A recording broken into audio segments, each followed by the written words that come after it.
Welcome to another video from explainingcomputers.com. This time I'm going to talk about USB 3, a new means of connecting things to computers.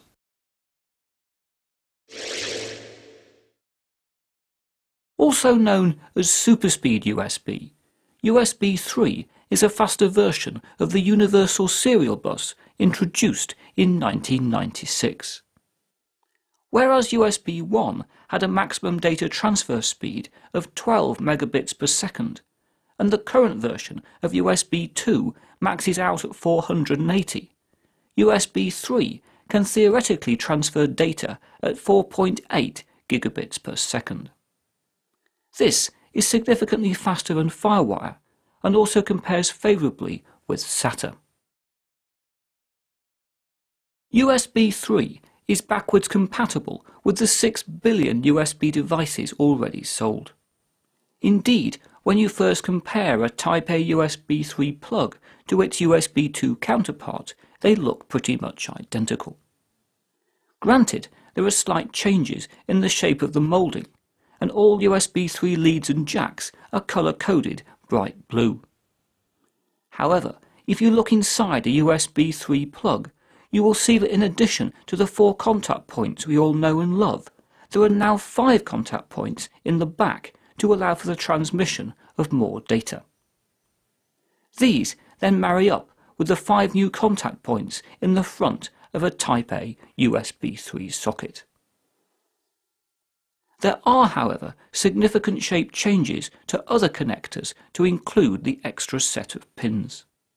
For example, as you can see, the Type B connector has had an extra section added on the top.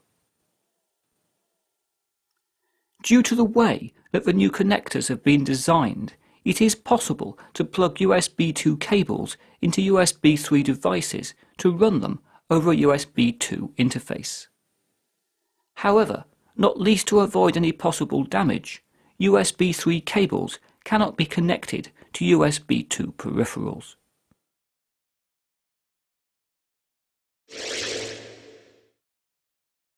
Slowly, new motherboards are starting to be fitted with USB 3. However, at present, most people will need an add-on card like this one from StarTech if they want to use the new standard. This fits into a spare PCI Express slot to provide 2 USB 3 ports. However, it should be noted that such ports may be limited to a maximum of 2.5 gigabits per second due to the speed of many PCI Express slots.